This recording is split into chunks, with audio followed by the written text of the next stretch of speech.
1974. Meron po siyang dalawang anak, sina Nika Jane Agustin, 25 years old, civil engineer, at John Darren Agustin, 20 years old, third-year college student. Siya po ay local president for 11 years, area treasurer for 11 years, district auditor for 3 years. Malipot ko pong ipinakikilala sa inyo ang ating guest speaker for today, Hermana Dorina Domingo Agustin.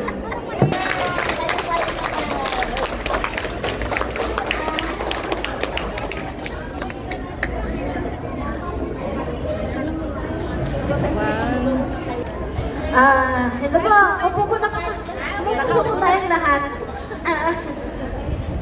Napakasimple po kasi ng aking introduce kasi wala naman po talaga kayo makikita sa akin kundi talagang simpleng-simple lang. Una po sa lahat, pinupuri ko po ang ating Panginoon. Lahat po, ang aking pagbati po sa lahat sa inyo ay nagpupulol na ako. Kasi ang alam ko kasi Ilocano, wala kawawa naman po yung mga kapatiran natin na taga-Kapampangan. Sorry po, pagtsagaan niyo po ako talagang Director General. Kaya lang po yung director po namin ay bagong-bago po yung kanyang trabaho. Hindi po siya makapag-lead. Kaya ako po yung nakatasan. Sabi ko, baka po maghahatid ako ng kahiyaan doon. Nakakahiya naman. Binabati ko rin po yung ating napakaganda chapter president ng Hong Kong. Ngayon pa lang po ay iniimbita ko na po siya para po sa aming next na anniversary sa aming sentro. Para makarating po siya sa aming pupunta dito. Mahal po kasi. Thank you po sa mga nagbigay ng aming ticket dito po sa sentrong Punti Upas. Napaka-swerte ko pala. Kasi ito pala yung pinakabunggang anniversary po dito sa Hong Kong. O di po ba napakaswerte ko? Natakot po sa akin yun talaga. Natakot po sa akin talaga yung pinakabongga. Bonggang-bongga. Pero ako po, hindi po talaga ako bongga. Hindi po talaga ako bongga.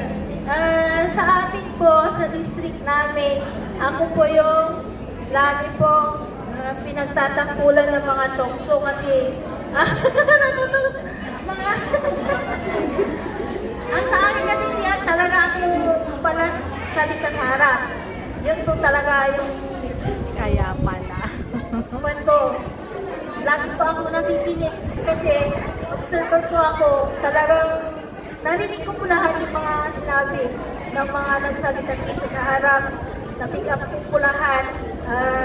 Napakagagaling po nila. Ano pa po ba ang aking sasabihin? Nasabi na po nila lahat. Kasi itong ating tema, ito po sa John 15:5, tama po yung sinabi yung sinulat ko. Sabi po niya, stay connected. Tama po yun. Yung Punti Upas is balancing discussion. Yung mga saka-is tayo po yun. Mayroon po ako na-pick up kanina na sabi ng isang nagsalita rin dito sa harap na sabi po niya, bakit po minsan kasi yung isang puno ay parang nalalanta po siya. Ito po ay kulang sa pag-aalaga. Ganon din po yung ating pamati, yung ating paniniwala. Kung kulang po tayo, kaya nga sabi po ng sinundan ko, stay connected. Hindi po tayo dapat naghihiwalay sa puno ng ubas. Kasi di po ba yan yung faith natin? Yun po yung faith natin. Kapag po tayo ay nahiwalay, yun po yung parang manghihina po yung ating paniniwala. Parang nahihiwalay po tayo sa pagsisisi natin. Hindi po siya nabibigyan ng parang apuno po. Nawawalan po siya ng ano ba yung tawag doon? Ng gana. natin sa ating sarili. Hindi po tayo magsisipa ng ilang buwan. Parang yung katawan po natin, parang may hinahanap po tayo sa ating sarili, hindi po ba? May hinahanap po tayo na parang kulang po sa ating sarili. Kulang na kulang po tayo. Parang yung pagbibigay po na bless po ni Lord po sa atin, kulang na kulang. Try po natin na parang humiwalay talaga. Wala na po siyang connected po. Paano po mangyayari sa ating buhay? Para napaniwala na po tayo, wala na po tayong direksyon. Kaya yung mga sinabi po ng mga sinundan po talagang totoo po yun. Stay connected po tayo para po tayo ay maging malago. Kasi ang pagsisilbi po sa atin, napakahalaga. Dito po natin nakukuha yung blessings, hindi lang po sa spiritual na blessings, kundi para sa material na blessings. Nasasabi ko po ito kasi nangyari po sa akin ito. Bilang isang ina po sa aming, ina at ama na rin po sa aming tahanan. Ako po ay ang aking asawa po ay na-stroke. 11 years na din po siyang na-stroke. 11 years na po akong Pangulo, ganun din po siya. 11 years na rin po siyang stroke. Tapos ngayon, paano po gagawin yung aking pagkapangulo? Mula po nung ako ay naging Pangulo, naging treasurer po ako sa aming area. Tapos, sabi ko, paano po ito mababalance? Yung pag-isisinti ko po kayo sa aking family. Tapos, paano po pag-isisinti sa pamilya ko yung aking sarili? Kasi po, ako na rin po naging ama, ako na rin po ang naghahanap buhay. Hindi po kami negosyo, doon sa palengke, naging na din po ako, napasama na rin po ako doon sa Tagalundo. Alam niyo ba yung Lundo? Alam niyo po yun? Doon dito, Lundon. Ganun po ako. Tapos, tinatamad na rin po ako sa pagsisikisan. Kasi pagod na rin po katawan ko, pagdating sa bahay, stress na din sa negosyo. Hello? Narinig niyo po ba? Stress na rin po ako sa negosyo. Tapos, sabi ko, kailangan ko pa bang ipagpatuloy ito? Tapos, dumating yung panahon mula nung naging president ako, naging area treasurer ako. Before po ako naging auditor ng district, naging guardian po ako ng 6 na taon. Tapos, nung nakaraan na, nakita nila siguro ng kapatid ko na parang nandyan lang palagi ako. Sinabihan ako ng aming yung late na director namin, ano ka na, o mag-get ka na ng posisyon. Ano gusto mong posisyon? Sinabihan ako. Wala akong gustong posisyon, gusto ko maging news. Ganun ako makipagpiruan. Gusto ko maging news. Ay, hindi, yung puka, sige sabihin mo, kung anong gusto mong posisyon, sabi niya sa akin. Sabi ko, wala akong gustong posisyon kasi mas gusto ko yung nasa labas ako. Nasa isunan ako. Kung sino yung mga friends ko nakikita nila, lagi ako nasa labas. Ang tawag sa akin ng ating President General, Pangulo Balog. Kaya siya sabi sa akin, Dorina, kung saan ako, nandun ka din. Dorina, kung pupunta ako ng Dubai, pupunta ka rin? Yes, kung mayroon ako pagkakataon, bakit ba? Kung pumunta ako ng Hong Kong, nandun ka din. Hindi pa po ako nakarating, papunta pa lang. Sabi ko kanya, ay, nakakatotoo. Nakakatotoo yung sinabi ko. Tapos sabi niya, pag pumunta ako dun sa may bago tayo palang center doon sa Russia.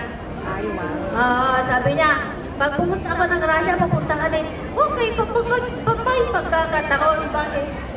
hindi ko igagrab yun. Wag po. Pero yung mga pagpunta-punta ko po dito sa ibang bansa, yun po nung dumating po yung time na humarap ako doon sa Holy Spirit, sabi po niya sa akin, bilang pagtugon mo sa aking mga pinapagawa sa iyo, sabi niya, bibigyan kita ng parang reward. Reward po ito sa akin. Bibigyan kita ng isang reward. Mula dito sa Pilipinas, ililipat kita sa ibang bansa. Ay, hindi ko po gusto yun. Gusto ko. Sabi ko, ang gusto ko kasi, ang dream ko lang po mula nung ako yung naging president, yung nakikita ko nagmi-mission sa Mindanao, yun po ang gusto ko. Punta lang po dito sa Pilipinas, hindi ko pinangarap na pumunta ng ibang bansa. Pero yung nag-open po sa akin, yung tubig, bukal na tubig ng buhay, yun po ang una sa akin, na pumunta ng ibang bansa. Pero hindi po ako naging guest speaker doon, hindi guest lang po, parang magsasalita lang, guest. Pero yung iba, siguro kilala na niya ako kasi nakita na nila ako doon sa Macau, diba? Tapos, nung nandun ako sa Macau, may nag-chat sa akin. Sabi niya, Madar, punta ka din dito sa Taiwan. Sige, invite mo ako. Hindi ko alam na ganun lang yung biruan namin. Na seryoso pala yun. Seryoso pala yun. Pinapunta nga ako sa Taiwan. Kaya nga sabi ko, ito pala yung sinasabi ng Holy Spirit sa akin na reward. Kapag kasi stay connected po tayo doon sa puno, magkakaroon pa po tayo ng mga reward. Ito po yun. Yung mga blessing po natin na material po. Makikita po natin sa ating sarili. Pagkatuloy-tuloy po tayo sa pagsisilbi, nakikita po natin na talagang yung pagkalkulin po ng mga blessing sa atin, materially. Sa akin po, kasi, nung naging, na ako, parang inalis ko na yun sa sarili ko na hindi na ako nagdadalawang isip na pagsisilbi. Kasi itong mga pagpunta-punta ko sa mga ganito, ito po yung aking pahinga. Ito po yung aking pahinga. Kasi pag sa bahay, talagang stress po ako eh. Pag sa trabaho, stress po ako. Kaya pag nandito ako, masaya ako. Ganon. Nung hindi na po nagdadoubt sa pagsisilbi, tuloy-tuloy na din po yung blessing po sa akin. Materially. Dumating po yung time na yung London, na sinasabi ko, yung London, nawala na, naging blessing na. Naging blessing na po. Patapos ko na po ng pag-aaral yung aking panganay. Tapos yung pangalawa, 1 taon na po sa akin ng Panginoon, sana matapos na rin. Para tuloy-tuloy na po yung aking pagsisilbi. Hindi na po ako, pagka tinawag ako, hindi ako pupunta niya, wala kang pera. Ganun eh. Hindi ako pupunta niyan kasi wala akong pera. Napasama na rin po ako sa Mission Bacod ngayon. Mula nung napasama ako sa Mission Bacod, dumami din po yung aming blessing. Kasi po ang sabi ng Holy Spirit sa amin, lahat ng mga nakukuhaan yung mga nagagastos ninyo, ibabalik ko ng triple. Sino may sino kaayaw doon? O, di po ba? Wala na kaayaw doon kasi gusto mo triple yun. Pero hindi rin po yun ang pinakapunto ko ng pagsisilbi. Hindi lang po yung mga blessing material, kung hindi po sa yung buhay na walang gumawa tayo ng maganda para makita na nila Jesus Christ na yung paggawa natin ng mabuti ay nakatatak po sa Kanya yun. Hindi po naaalis. Kung ano po yung ginawa mo, ano yung tawag doon? Sa Tagalog, hindi ko may express. No, ano yan, hinarangin mo, isumat di masupapakan. Ganun po. Tama na to. Tama na to. Ano pa ba ang pwede mong sabihin? Parang wala na. Okay. Thank you very much po sa mga nag-invite po sa akin, sa ating magandang Pangulo. Bete! Hindi. Hindi Bete masaya. Dahil, napaka-organized po ng kanyang pagiging, kasi pagkakarinig ko, ito daw ang bongga may fireworks pa doon sa likod natin. Mamaya mayroon pang nagpapalakpak dyan. Kaya, nakikita ko kasi, parang, ano tayo masaya-masaya yung sisilpin nyo. Kaya, binabati ko kayong lahat. Nagagalang talaga ako na makita kayo. Kasi nga, di ba, OFW is talagang nagsasacrifice po. Hindi po ba sacrifice yung ginagawa nyo? Kahit nandito sa Philippines yung mga pamilya nyo, ginagawa nyo yung balance po. Pagsisilbi sa Panginoon. Ibigay nyo rin po yung sarili nyo pagsisilbi. Di po ba? Kaya nga, pagka nakakakita ko ng mga ganyan na puro sacrifices, parang yung nangyari sa akin, yung sacrifice na yung nakikita ko, pagdating ng araw to, magiging ano to, ibig sabihin doon, hindi ko maibaga. Hindi ko maibaga. Salamat sa inyong lahat, sa Sentro Puente Ubas. Happy 28. Tapos mas matanda na po dito sa amin, 19 sa amin. Sa mga magpabakasyon, pwede rin po kayong mag-vision din sa amin. Madali lang hanapin. Sentro Anak ni Barong, Jerusalem. Barangay. Bugaro, Balungaw. Mga magbabakasyon. Okay, thank you very much, Papuri. At pasalamat natin, Panginoon. Certificate of appreciation. You're a star.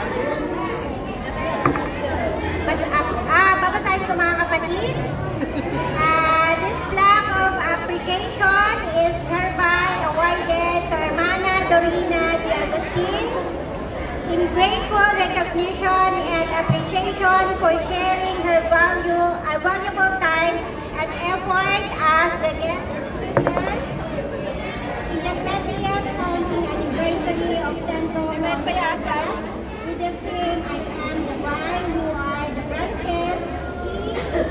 That invited me and him the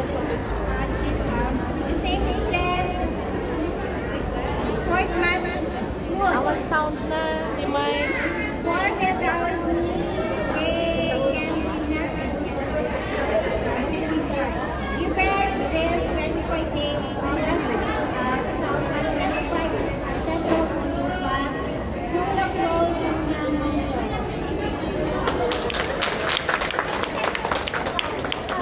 Mga puti uban.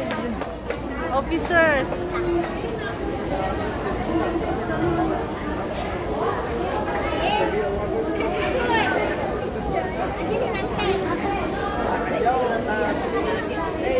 Okay, 1, 2, 3. Ne. 1, 2, 3. 1, 2, 3. Smile. 1, 2, 3. Okay.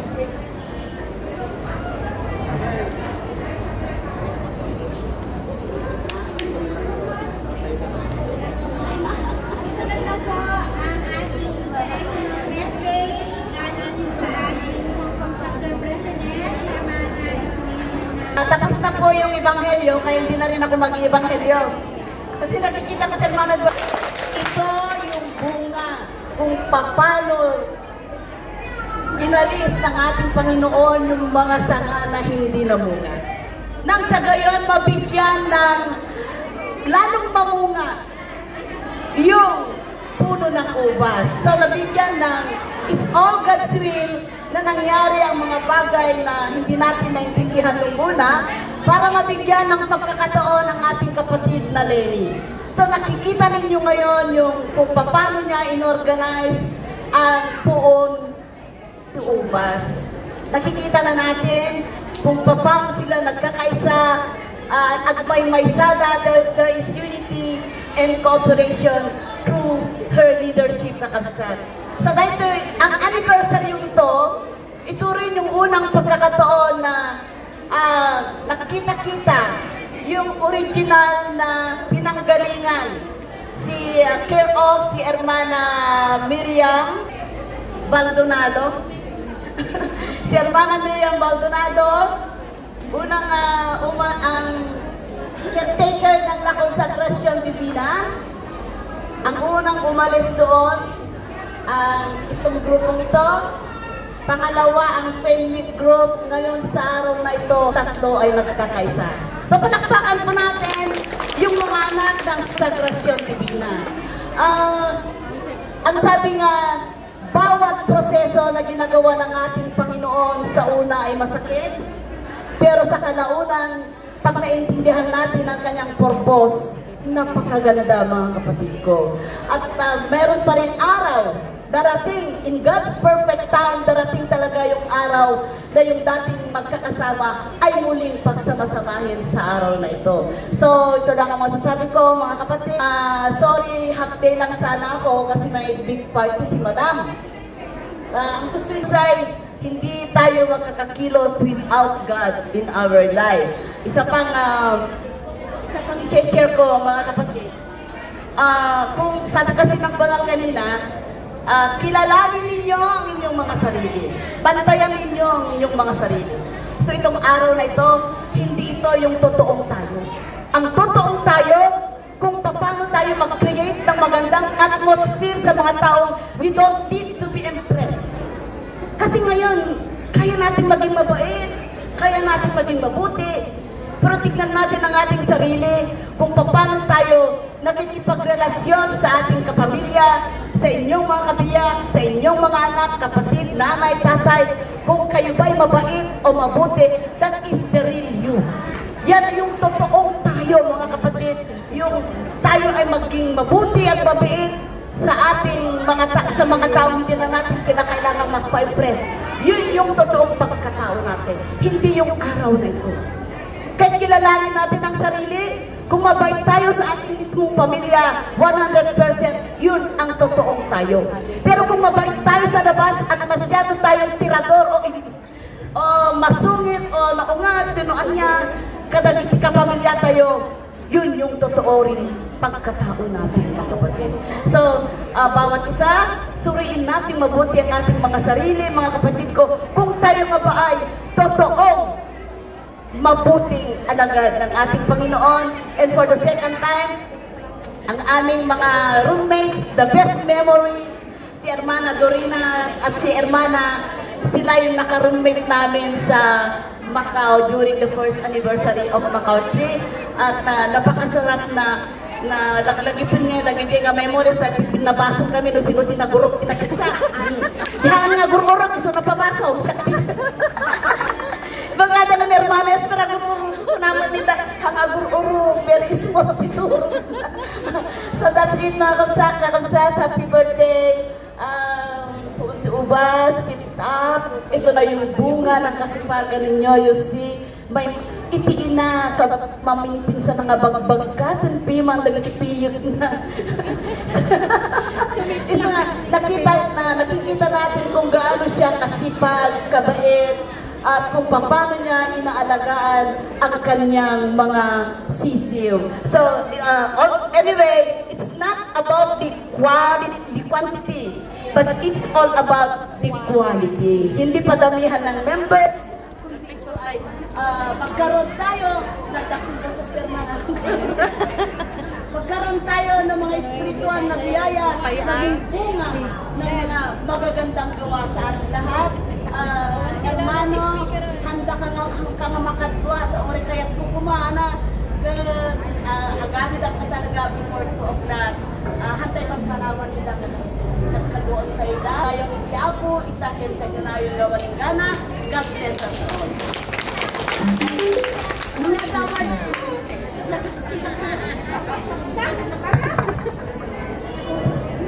Studi ko nana, isak mo mo ni kanda.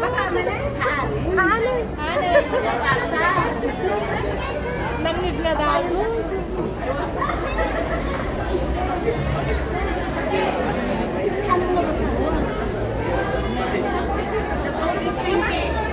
The boat is sinking.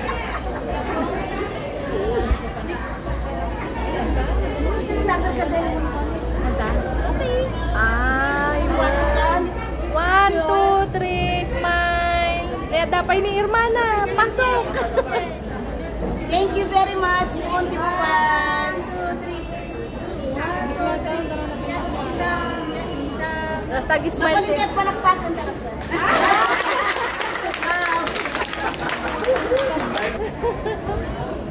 Inspirational message. Akala ko Ebanghelyo. Nag-aral pa naman ako kagabi hanggang alas 12. Tapos kaninang umaga, nag-refresh ako. Sige, bugbugin ka ni question. Pero hindi bale. Nandito na yun. Mga kapatid, sabi dun sa invitation ng inspirational message. Ano bang ibig sabihin ng inspirational You have to message? inspire us. Yung pwedeng ma-inspire yung mga member, ganun ba? Yes po. Kung first time ko magbigay ng inspirational message, mga kapatid, kaya pasensya na kayo kung ano man yung sasabihin ko. Noon niya dilam labitan niya. Okay po. Kasi first time wala pang karanasan kumbaga. Ang masasabi ko lang sa inyo, mga kapatid, bagaman tayo nga ay nag-umpisa ng maglingkod sa Panginoon, ay magpapatuloy na lang tayo, mga kapatid. Kasi, noon bago tayo tinawag ng Panginoong Diyos, meron na siyang plano na ibibigay sa atin na tungkulin. Meron nang nakahanda. Pagkasilang pa lang natin, mga kapatid, nandun na yung tadhana. Kaya nakahanda na yung mga bagay na ibibigay sa atin ng Panginoon, iatag sa ating balita, pero nasa tamang oras. Gaya ng sabi niya sa proverbio, tigasat ko na nga may pisok tisaklot, idagumpat na kay kerdeng na ko na nabiyang ni Jehovah. So, ibig sabihin, na yung mga inihanda ng Panginoon sa atin, ay makakamtan natin sa darating na panahon. Kung hindi ngayon, sa mga darating na araw at buwan, taon, maghintay tayo hanggang sa makamtan natin yung inihahanda sa atin ng Panginoon.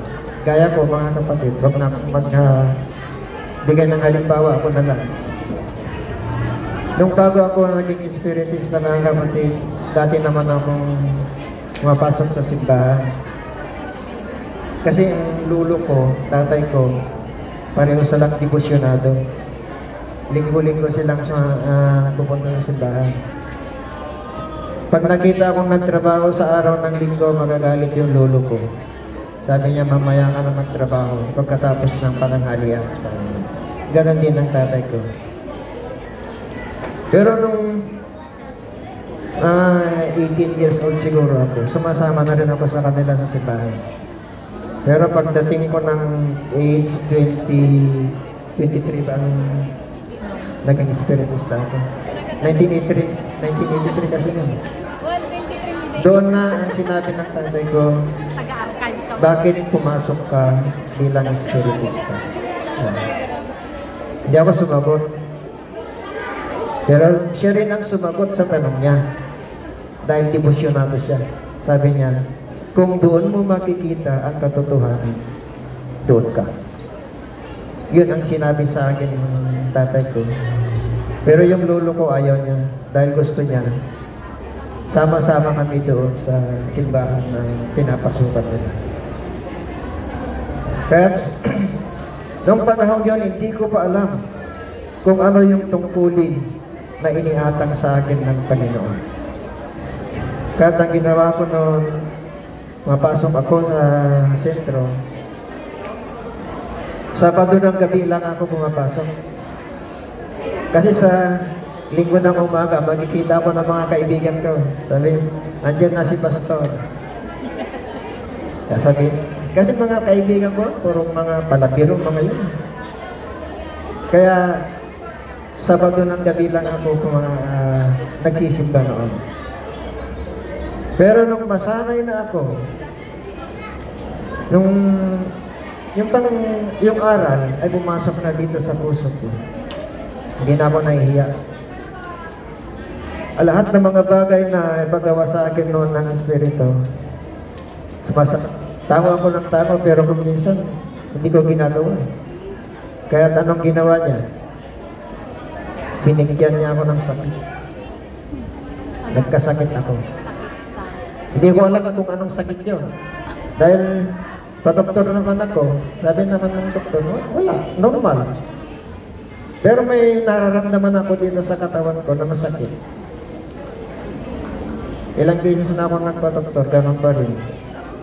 Kaya nung pumunta ako rito sa Hong Kong, ganun lang nangyari. Dahil sabi sa akin ng Espiritu noon, bibigyan lang kita ng isang araw. Sabi niya. Isang araw, isang taon yun. One prophetic sa Biblia, isang taon dito sa atin. Nabasa yan sa sulat ni Ezekiel, Kapitulo 4, versikulo 6. Yung isang araw, isang taon dito sa lupa. Yung isang araw naman natin dito, isang hapon at isang umaga. Yun ang isang araw natin. Kaya sabi ng Espiritu, no, bibigyan kita ng isang araw dun sa Hong Kong, tapos uuwi ka na. Katapos ng isang taon, tumawad ako. Katapos ng kontrata ko, tawad ng ngayon, 26 years na ako. Yung isang taon, hindi natupad. Pero yung ibinigay niya sa akin na sakit, hanggang ngayon nararamdaman ko pa rin. Palagay. Ilang bisis na akong nagpa-doktor dito, sabi ng mga doktor, walang kiss yan. Kaya nung huling harap ko sa Espiritu, pag-uwi ko, nasa iyo ang gamot. Sabi sa akin. Yun pala yung tungkulin ibinigay niya sa akin na dapat kong gampanan. Kaya nga lang, kung minsan napapabayaan ko dahil matigas ang ulo ko. Sa bagay, wala naman malambot na ulo na. Wala naman tayo matigas ang ulo. Dahil nga sa katigasan ng ulo, kaya tayo binibigyan ng Diyos ng mga pagsubok. Nanggagaling sa kanyang pagsubok. Hindi nanggagaling sa atin. Hindi dahil sa gawa natin, kundi sa kagustuhan ng Diyos. Yung mga bagay na ibinigay sa atin ng Panginoon, mga kapatid, pangalagaan natin yan. Gaya ng sinasabi doon sa tema nila. Yung ubas. Yung sanga na hindi nagbubunga, puputulin niya. Kaya kung ganun ang gagawin natin, mga kapatid, kung hindi tayo susunod sa mga utos ng Diyos na pinakagawa sa atin, ganun ang mangyayari sa atin. Mahihiwalay tayo doon sa puno ng ubas at anong mangyayari sa atin. Mahihiwalay tayo sa pananampalataya at alam na natin, ang pananampalatayang yun ang magliligtas sa atin. Paano na? Kung alam na natin mali, ay gagawin pa rin natin. Wala nang patawaran yun sa harapan ng Panginoon. Kaya mga kapatid, sabihin nyo na kung mas na ako sa oras. Dapat po tayong magsumikap sa mga bagay na gustong ipatupad sa atin ng Panginoon, gustong ipagawa sa atin ng Panginoong Diyos. Nang sa ganoon, makamtan natin ang lahat ng mga minimithi natin dito sa buhay na mapamaterial man o at higit sa lahat, mga kapatid, yung spiritual na bagay. Ang ultimate prize po natin na inihanda ng Panginoon ay yung buhay na walang hanggan. Paano natin makakamtan ang buhay na walang hanggan? Sa pamamagitan ng pananampalataya kay Kristo, hindi lang pananampalataya, mga kapatid, kundi pananampalatayang may makalakip na mabuting gawa. At doon makikita ang bunga natin. Ang bunga natin yung mga ginagawa natin kabutihan sa ating kapwa. Kung nakagawa man tayo ng 10 ng siyam at nagkamali tayo minsan, mabubura lahat. Kaya kinakailangan magiging perfecto. Wala namang perfecto na tao, no? Yung tao lang na nakangalang perfecto, siya lang. Pero tayo, mga kapatid, gusto ng Panginoon na magaya tayo kay Panginoon sa Kristo. Bagamat hindi siya nagkasala, ay inakusahan siya. Inakusahan siya ng mga tao. At yun naman, ang dinulot na mabuti sa atin, yung pagkakaligtas sa atin. Yung pagkamatay niya, yun ang nagiging kaligtasan ng bawat isa sa atin. Kaya nga doon sa ibinigay kanina, doon sa Hebreo na yung lumang tipan at saka yung kamang tipan, yung na naging Hebreo 8:7, no, muna nga tulang awan ko mapagkurkurangan na saan masapol pagsaalang yun ay katwa. Ibig sabihin, yung bagong tipan na ginawa ay si Kristo. Yung lumang tipan na ginawa noon kay Moses, ang dugo ng mga hayop ang ginagawang pagtubos sa kasalanan ng mga tao. Pero dito sa bagong tipan, yung dugo ni Kristo, yun ang pinagtubos sa kasalanan ng lahat. Kaya ang masasabi ko sa iyo mga kapatid, manatili po tayo sa ating pananampalataya, magsumikap tayo kahit gaano man kahirap ang dinaranas natin sa ating pagtupad sa ating tungkulin, ay gagawin natin na may kasiyahan sa ating puso. Hindi po tayo gaya ng iba na dumayang-utog na, mareklamo. Kasi marami sa atin mareklamo ano? Pagka may sinabi sa atin ng Espiritu, tawad tayo ng tawad. Ako na yun. Lagi ako tumatawa. Pagka sinabi ng Espiritu, ganito, gawin mo, hindi ba pwedeng ganito na lang mas magaan? Huwag na tayong tumawad, kundi sumunod na lang po tayo sa mga alituntunin, lalong-lalo na sa mga pinagbibiling sa atin ng banal na Espiritu, magabay sa atin patungo sa buhay na walang hanggan. Ito lang mga kapatid, ang may babahagi ko sa inyo. Dahil ang sinabi ko kanina, sayang yung pag-aaral ko ng Ebanghelyo dahil tapos ng Ebanghelyo. Sana may napulot din kayong konting aral dito sa sinabi ko sa inyo. Magandang hapon po. At muli, nabatit yun dalawang taon. Wala na. Pagkakatatag ng inyong grupo, magandang hapon sa ating lahat.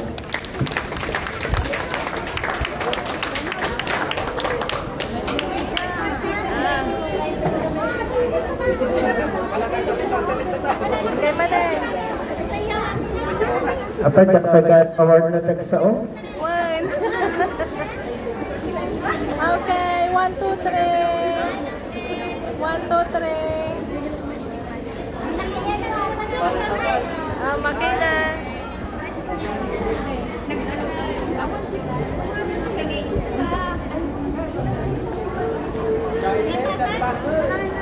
Okay na.